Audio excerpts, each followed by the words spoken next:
was very hard seeing you expire on the screen. You know, it was a tough moment.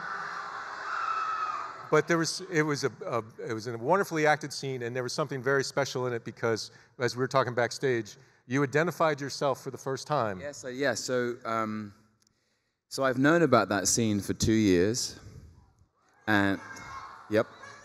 I first was I went to see Kevin Feige and Lou D'Esposito at Marvel in May of 2016, and they were actually telling me the story of Ragnarok, and they had concept art and images and a script, and the Russos came in, and I was introduced to them, and they all 4 of them sat me down and said, "So this is how Infinity War begins."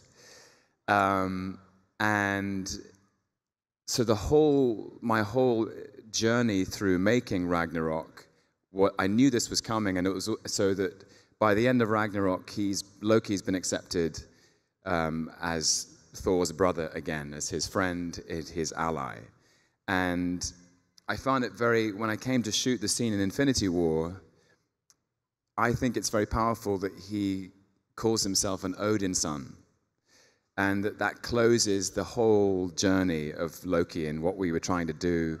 Kenneth Branagh, with Ken Branagh introduced these 2 characters as 2 princes in Asgard, both of whom were born to be together in a way.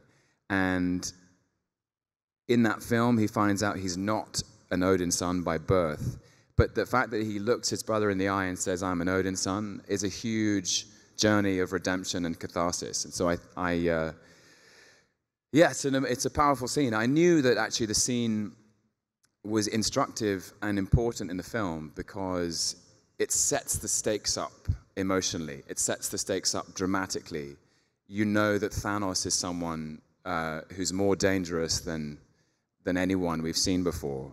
And the Russos, and we knew it was gonna be a heavy scene to start with, but I think it brings you straight into the story, and you're invested from the get-go. Yeah. The stakes are so high. The stakes are so high. Yeah, and it really is fascinating. I mean, if you think back, with the great line that Chris got to deliver, "He's adopted." It was such a great comedic moment. And in this moment, he was no longer adopted; he was a brother. Yeah, he was his brother.